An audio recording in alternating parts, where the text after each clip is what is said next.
How's it going, everyone? So with the NFL draft officially over and the Packers spending 11 total draft picks on 11 players, they still had the back end of their roster to fill out.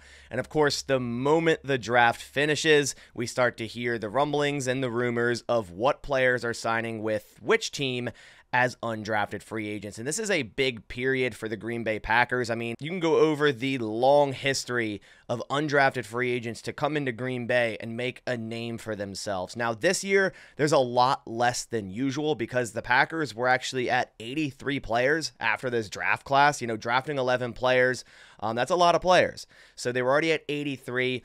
They did sign 9 undrafted free agents that are confirmed. I wanted to wait until today. I wanted to wait a couple days after the draft because there's a lot of rumors that pop up that, hey, this guy is signing with the Packers as an undrafted free agent or a tryout minicamp, and that comes out as not true like a day later. So I wanted to get the kind of official list for you guys before I made this video, so that's why I'm doing it today. So I'm going to go over the 9 undrafted free agents the Packers have signed and also the 8 players they have invited to minicamp. If you want more Packers news analysis and updates through the entire offseason, we have rookie minicamp coming up, then of course OTAs, training camp over the offseason. We'll have salary cap updates because I'm sure the Packers will extend people like Kenny Clark, Jordan Love, everything here, Green Bay Packers on this channel. So if that does interest you, go down and click that subscribe button. So to start out, I'm going to start with offensive lineman Donovan Jennings because he was a player I had in my final predictive Gutekunst mock in the 7th round, and the Packers put a main priority on signing him as an undrafted free agent, giving him a $100,000 guarantee and a $10,000 signing bonus. In terms of his RAS, and we've went over him a couple times, I believe, in the Gut mock, and then maybe one other time before. Great athlete. I ran his RAS as a guard because that's where I see him as in the NFL with 33-inch arms, 9.65 RAS. He's 6'4", 323 pounds, 28 bench reps with elite speed. A great 40-yard dash, good 10-yard split, good 20-yard split, and great agility. We see that 7.63 cone. We know the Packers love their 3-cone times with their linemen, and also a 28-inch vertical. Looking at his career stats, he is a 6-year player from the University of Southern Florida, which is absolutely insane. But the theme of this draft, and a lot of Packers drafts, honestly, are just getting players with a lot of experience on the offensive line. So we see most of his snaps, over 3,000 snaps, at left tackle over that 6-year career. He did take 112 snaps at right guard in 2019. Crazy to say this guy started playing college football in 2018. That feels like so long ago. But we see some of his grades over the years and only allowed 8 sacks in 6 seasons, which is very impressive. Has some good grades, a really good pass blocker. We see most recently in 2023, he allowed 2 sacks, 2 hits, 14 hurries, and a little high, but 18 pressures and had 6 penalties. So a little bit of a penalty issue, 22 penalties over the 6 years. In 2022, didn't allow a sack and 6 pressures, but only in 216 snaps. So had an injury in 2022.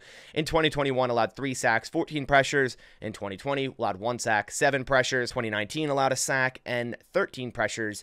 And in 2018, allowed 1 sack and 11 pressures. I really liked Donovan Jennings coming out of this class as like a late 7th round pick. I think if Railen King wasn't there in the 7th round, the Packers probably would have used that pick on Donovan Jennings and got a 4th lineman in this draft class. That wouldn't shock me at all, but the Railen King pick is nice because who knows where he would have signed as an undrafted free agent or if another team in the next, what was that, 3 picks would have taken him. We don't know, but now he's confirmed on our roster and the upside is there. But back to Donovan Jennings, 24 and a half years old. So although he played 6 years at college, still only 24 years old. And I think this is going to be a good guy to have on your roster through the offseason, through training camp, and likely will end up as a practice squad offensive lineman. The next player on this list is another offensive lineman, and that is Trent Jones, tackle from Michigan. I have him listed as a guard as well, similar to Donovan Jennings. But again, there's versatility. I mean, we see every single lineman the Packers drafted in this class has versatility. Trent Jones is the same. He has a 7.45 RAS, ran at offensive guard. He's 6'3.7, so almost 6'4". That's why I have him as a guard with 33-inch arms, 305, 22 bench reps, has great speed, 5.1740, good 10-yard split, so nice explosion off the line. Agility, not the greatest 3-cone, but not the worst, 7.78, great broad jump, and good vertical. Now, when you look at Trent Jones's career stats, not many snaps to talk about. He had 45 total snaps at left tackle for Michigan. Michigan and 473 total snaps at right tackle for Michigan. The year he played the most was in 2022, and that was arguably his best season, or at least in terms of PFF grade, a 78.9 grade, a 75.2 pass block grade, a 75.2 run block grade. He did allow 3 sacks and 6 pressures, but that was at 321 snaps at right tackle. Last year, he played right tackle and left tackle and didn't allow a sack and didn't allow a single pressure. So I like the upside here as well from Trent Jones. The Packers are really good at finding these undrafted free agent linemen that they kind of stash on their practice squad for a couple years, and then eventually maybe they turn into a nice depth piece on that offensive line. You know, we saw it with Josh Nijman. Maybe we'll see it this year with Caleb Jones or a Luke Tenuta. There's so many different options. The Packers are just so good at this, and I really like both of these undrafted free agent signings of Donovan Jennings and Trent Jones. Next, we have Peter Bowden, long snapper from Wisconsin. I really like this signing as well because I think an underrated part of Anders Carlson's struggles last year was Matt Orzech at long snapper. If you watch back a lot of the missed kicks, a lot of them were bad snaps by Matt Orzech. He was a street free agent we brought in last offseason, who was with the Rams the season prior. We had high hopes for him. I was thinking finally we could have a decent long snapper, but that wasn't the case. So I really like the Packers going out and bringing in a 3-year starter at long snapper from Wisconsin, a good one as well, to compete with Matt Orzech, and very well could make this 53-man roster. So I guess out of this entire list, the most likely to make the 53-man roster as an undrafted free agent, I would say, is Peter Bowden from Wisconsin. Next, we have tight end Messiah Swinson from Arizona State. I'm going to bring up his RAS because, man, it's not great. 1.5 RAS. Really, the only thing he has is the size grade. 6'7", 259. Everything else is extremely in the very poor, right? We see speed, very poor, 4'8", 540. Agility, very poor. Explosion, very poor, a 28-inch vertical. Like, I think I have a higher vertical than that, right? 8'7" broad jump. This guy, I guess you just say, hey, go stand in the back of the end zone and put your arms up. Like, I really don't know. I feel like there could have been other tight ends that fit more of that Packers mold to bring in as an undrafted free agent, but the Packers seem very comfortable with their tight end. I really thought they'd draft someone in that 6th to 7th round, like Jaheim Bell, to kind of replicate that H-back role that DeGuara left, but it seems like they're very comfortable with obviously Musgrave, Kraft, but also Tyler Davis coming back. And then, of course, Blake Sims, who had a heightened role as the season went on last year. As for Swinson, his 4-year career, 2 at Missouri in 2020 and 2021, then transferred to Arizona State for the final 2 years. Hasn't really had a good grade any of those years either. And if we actually look at his yards, only 317 yards in 4 seasons. He had 48 receiving yards last year on 6 receptions. So not really understanding this one. Maybe the Packers see something I don't, but the guy had 6 receptions last year. And I guess you could maybe consider him a blocker. I guess he had a 68.6 pass blocking grade last year. But other than that, I really don't know. I really don't know. This guy definitely not going to make the 53 and likely won't even be a practice squad guy. Next, we have defensive lineman Rodney Matthews from Ohio. He's 6'2", 310 pounds. He doesn't have an RAS that I saw. He might, but I didn't see any. And if we look at his last season grades, there's not much on Rodney Matthews. In terms of PFF, it doesn't even show you his career stats here, but he had a nice grade last year, a 71.7, which included 11 total pressures, 1 sack. He had 12 tackles and 2 missed, including 10 stops. So just another defensive lineman to bring down there as depth, 6'2", 310 pounds, a camp body, right? The Packers also didn't draft any defensive linemen, and that's just a bigger telltale sign that we're going to see a Kenny Clark extension very soon. I just saw Christian Barmore just got paid this morning. It seems like every week it's another defensive lineman getting paid a ridiculous amount of money. So I'm a little bit worried about that. I kind of wish they got that deal done sooner. And the fact that they didn't draft any defensive linemen also gives Kenny Clark some leverage here. The Packers should re-sign him, and it's rare for a player going into a 3rd-year contract. It's rare for a player going into a 3rd contract to still only be 28 years old. We know Kenny Clark came into the league so young, but back to Rodney Matthews, right? Just a camp body at this point. Next on the list, we have linebacker Railen Goforth from Washington. Man, what a linebacker name, Railen Goforth. Crazy, right? 7.81 RAS. He's 6'1", 227, so pretty undersized, but has decent speed, a 4.6, 240. You'd hope he'd have decent speed, being that undersized, kind of sized like a safety at this point. Good shuttle, 4.21, and okay explosion. Vertical, 33.2, 87.5, broad jump 9'8". Goforth is a 5-year college player, spent 4 years at USC before transferring to Washington in 2023, where he had his highest grade, which was just above average this year, a 61.1. You can see his grades over the years at USC. Didn't get much playing time. He did in 2021, saw a decent amount of playing time and actually had his worst season, so that's probably why you saw the less play time in 2022 and then the transfer to Washington in 2023. But over his career, he had 20 total pressures, 0 sacks. He made 126 tackles with 41 missed. So a 20.4% missed tackle rate over his 5-year career. Not great. 62 total stops. In terms of coverage, he allowed 4 touchdowns, had an interception, had 5 pass breakups, and allowed a 119.1 pass rating. So again, just another camp body. On the minicamp invites, there's a linebacker on there that is like my sleeper pick, which I can't wait to show you guys. I say he'd have a better chance than Railen Goforth going forth. Next, we have Jarvan Howard, running back from Alcorn State. This is definitely a pick that this guy could definitely make the roster in terms of the practice squad. A nice running back from Alcorn State. He's 5'9", almost 5'10". We'll call him 5'10", 219 pounds, 28 bench reps, super strong, 4'5", 340, so good average speed there, right? Good explosion, very poor agility, though. If you look at Howard, he's also a 5-year player since 2018, spent his first 3 seasons in Syracuse, where, you know, he didn't get that much play time, right? The highest he had was 335 yards, then transferred to Alcorn State and really had his best season in 2022, where he rushed for 1,239 yards and 12 touchdowns. We know how the Packers love players that maybe didn't do great this last college season, but the year before that was their best season.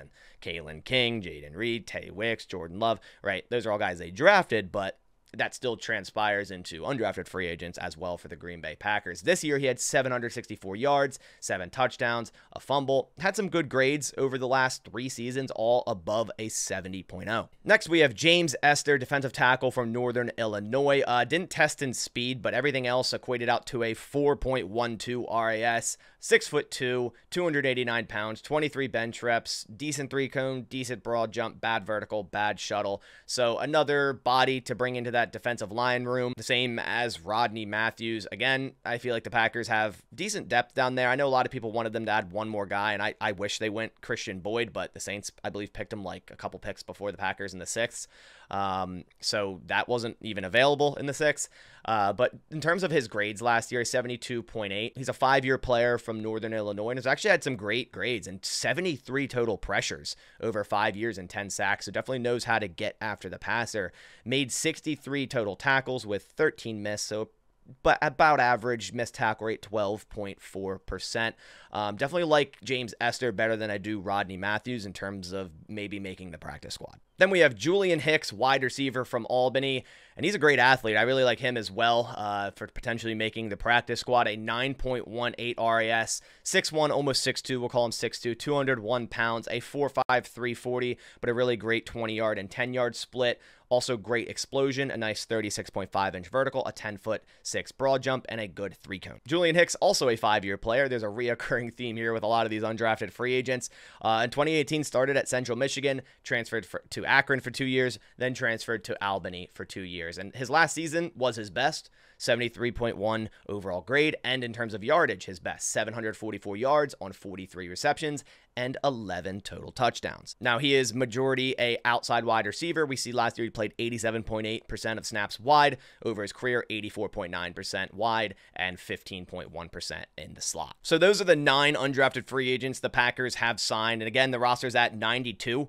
So there's going to have to be 2 cuts here. I'm sure we'll get that notice here soon when the Packers officially put out their 90-man roster with the undrafted free agents, the rookies and whatnot, and they'll probably cut 2 players. My guess is it could be Alex Magoo at quarterback and then maybe someone else on the offensive line or defensive line. So now I want to go over the mini camp invites where I have one of my sleepers, which honestly I kind of like the most out of all the guys in this video. But before we do so, I want to give a shout out to today's video sponsor, BetUS. And right now on BetUS, you can get a 125% deposit match on your first 3 deposits. What that means is if you put in $500, you then have $1,250 to play with. BetUS has 24/7 customer service and 24-hour payouts. Simply click the link in the top of the description to receive your bonus. And right now on BetUS, you can bet on the Green Bay Packers winning the Super Bowl at plus 2,000 odds. Some of the teams above them with greater odds are the Dallas Cowboys, which the Philadelphia Eagles, which had a great draft, but still I think the Packers are better than them at plus 1,600.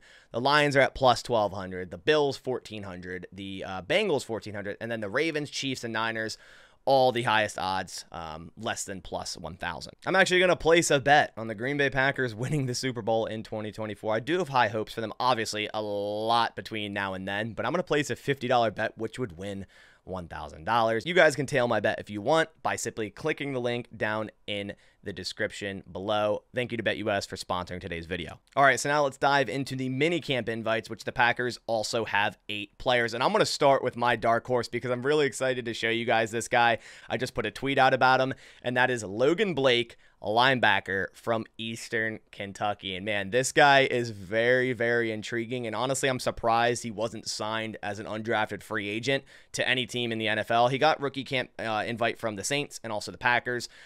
He's 6'1", 238 pounds, has an 8.33 RAS. And that's impressive because you'll see the rest of this list is guys with like a 1 to 2 RAS. So definitely an outlier here with these minicamp invites. A 40.5-inch vertical for a linebacker at 6'1", 238 pounds is ridiculous. 71 solo tackles in 2023, including 131 total tackles this season when you add both solo and assisted, which is ridiculous. I believe there was a game where he had like 23 tackles. It's insane. 10.5 tackles for loss in 2023 and also 2 interceptions in 2023. This guy just looks like the prototypical old school linebacker. He's definitely my dark horse pick to last through minicamp and potentially become a practice squad linebacker for the Green Bay Packers. Then we have Porter Wilson, punter from Duke, also invited to the minicamp here. He's a 4-year starting punter where he averaged 44.4 yards average per punt. He was 2023 first team all ACC, and in his career he actually had 2 70-yard punts. So maybe a little competition here for Daniel Whelan, but going forward, Daniel Whelan I think is the punter for 2024. Then we have Don Callis, cornerback out of Troy, a very, very undersized cornerback, 5'10", 174 pounds, 2.87 RAS, had 26 tackles in 2023, 1 sack, and 4 passes defended. A lot of these guys invited to the minicamp simply camp bodies, as are some of the undrafted free agents, outside of my guy Logan Blake, of course, who I think actually, like I said, could push to make that practice squad. Then we have another special teamer invited to the minicamp, and that is Alex McNulty, kicker from Buffalo. So the Packers bringing in both a kicker and punter to this minicamp. He's the record holder in terms of a kicker at Buffalo. Last year, he was 11 of 19 on field goals, 26 of 26 on PATs, and in 2022, he was all MAC first team. So even more competition for Anders Carlson, Greg Joseph, and Jack Podesny, adding a 4th kicker to the roster now. Next, we have Drew Dixon, wide receiver from Limestone. He's a 6'2", 202-pound wide receiver, a 2.37 RAS. Actually was an Arizona transfer, so was on Arizona for a few years there, and his last season was his best at 541 yards and 4 touchdowns. Then we have Michael Bertoya, offensive lineman from University of La Crosse, Wisconsin, so isn't going to have to travel far to make it to this mini camp. 6'3", 305 pounds, a 3-year starter at La Crosse, and in 2023, he was All-American second team. Then we have Devin Garrison, tight end from Pittsburgh State, 6'5", 239 pounds, a 1.91 RAS. A 4-year player, but actually had a very nice season last year in 2023, which included 855 yards and 6 touchdowns. Then to wrap things up with the final minicamp invite is Jack Daly, defensive lineman from Florida International, and this was the only picture of him on Google. They did my man dirty, right? You're telling me the only picture you got of you playing football on Google is that one. That's unfortunate. 6'4", 312 pounds, 2.57 RAS. He's also a 5-year player, a Bryant transfer in 2022, and in this last season, he had 25 total tackles and 1.5 sacks. So that does it for the 9 undrafted free agents the Packers have signed to their roster, and then also the 8 players they've invited to minicamp. Let me know down below which one is your favorite. I really like Donovan Jennings out of the undrafted free agent list. I think that guy's definitely going to be a practice squad player for us. And then, of course, I mentioned it already, I really like Logan Blake, linebacker from Eastern Kentucky. I don't know how that guy wasn't signed as at least an undrafted free agent to a roster. But I appreciate you guys coming by. Wanted to give you the update on all the undrafted free agents and minicamp tryouts. But I'll catch you on the next one. And as always, go Pack Go.